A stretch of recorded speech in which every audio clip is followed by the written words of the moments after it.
স্মরণকালের ভয়াবহ এক দুর্যোগের মুখোমুখি নেপাল। আকস্মিক বন্যা ও ভূমিধসে ক্রমেই লম্বা হচ্ছে মৃত্যুর মিছিল।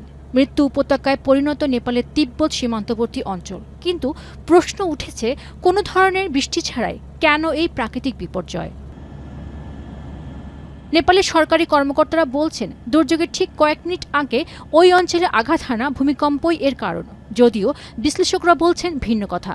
তাদের মতে, ভূপৃষ্ঠ থেকে ৫,০০০ মিটারের বেশি উচ্চতায় একটি হিমবাহ কয়েকশো মিটার নিচের উপত্যকার তলদেশে আছড়ে পড়ায় সৃষ্টি হয়েছে প্রাণঘাতী এই আকস্মিক বন্যা ও ভূমিধস। মার্কিন কৃত্রিম উপগ্রহ বা স্যাটেলাইট পরিচালনাকারী প্রতিষ্ঠান প্ল্যানেট ল্যাবসের পাঠানো ছবি বিশ্লেষণ করেই এমন কথা বলছেন আবহাওয়া বিশেষজ্ঞরা। ৭২ ঘন্টা ময়েশ্চার লক সমৃদ্ধ লিলি হুইপ শিয়া মিস্টিক গ্লোয়িং বডি ওয়াশ। শিয়া বাটারের গুডনেস স্কিন রিপেয়ার করে রাখে সফট ও গ্লোয়িং, ছড়িয়ে দেয় লং লাস্টিং ফ্রেগন্যান্স।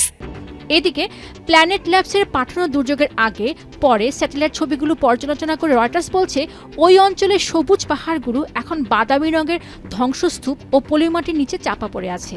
এ বিষয়ে কানাডার ইউনিভার্সিটি অফ ক্যালগারির সহযোগী অধ্যাপক ও ভূবিজ্ঞানী ড্যান সুগার জানান, স্যাটেলাইট ছবি দেখে মনে হচ্ছে হিমবাহের নিচের অংশ ভেঙে প্রায় ১২০০ মিটার নিচের উপত্যকায় আছড়ে পড়ে।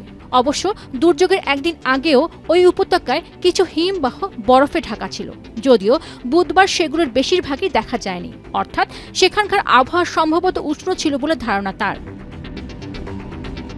অবশ্য এমন উষ্ণায়ন ওই এলাকার অবকাঠামোগত নির্মাণ কাজের কারণে হতে পারে বলে উল্লেখ করেন এই ভূবিজ্ঞানী।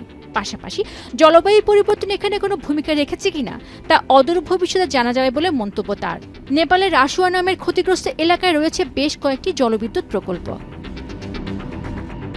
এদিকে নেপালে জাতীয় দুর্যোগ ঝুঁকি প্রশমন ও ব্যবস্থাপনা কর্তৃপক্ষ জানিয়েছে, নেপাল চীন সীমান্ত ক্রসিং থেকে প্রায় ২০ কিলোমিটার উত্তর পূর্বে একটি ভূমিধসের কারণে লেনদেন নদীতে হিমবাহ মিশ্রিত বন্যা সৃষ্টি হয়। তবে এই নদীর উজানে এখনও একটি প্রতিবন্ধকতা থাকায় দ্বিতীয় দফায় ফের আকস্মিক বন্যা হতে পারে বলে সতর্কতা বিজ্ঞানীদের। পেনুকা সুলতানা, এখন বিশ্ব।